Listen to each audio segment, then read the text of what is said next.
It all started with something so small, so harmless. My wind chimes. They weren't loud, they weren't flashy, just a soft melody when the wind blew. I liked them because they reminded me of summers at my grandma's house. Every time they rang, it felt peaceful. But of course, peace doesn't last long when Karen is your neighbor. One morning I caught her standing in my yard, staring at the chimes like they were some kind of criminal act. She yelled, "These things are noise pollution. I'll report you to the HOA." At first, I thought she was joking. Wind chimes, noise pollution? Really? But Karen doesn't joke. A week later, I had a notice on my door.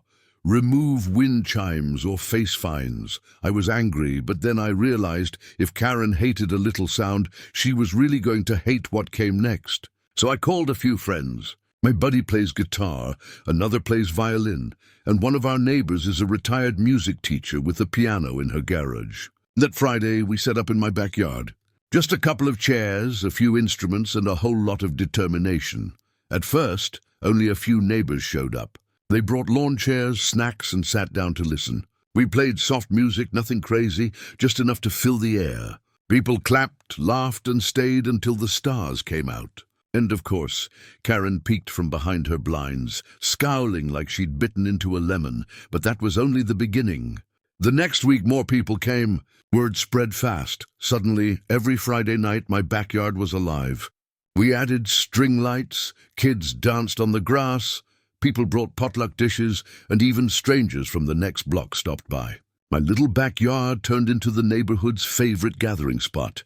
Karen, though, she lost her mind. She called the cops, but when they showed up, they found nothing illegal, just friends enjoying music. She yelled at the HOA, but half of the board was already attending the concerts. Week after week, her anger grew, while the music just got louder and happier, the best part. One evening, a local reporter stopped by. They loved the story, a community coming together over music. The next day, our backyard concerts were featured in the paper. Suddenly, Karen's complaints didn't matter.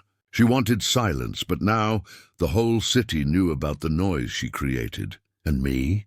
I went from the neighbor with annoying wind chimes to the guy who brought joy to the block. Karen wanted to kill a little sound, but instead she gave birth to a tradition. Now every weekend she sits in her house forced to listen to cheers, laughter and music floating through the air.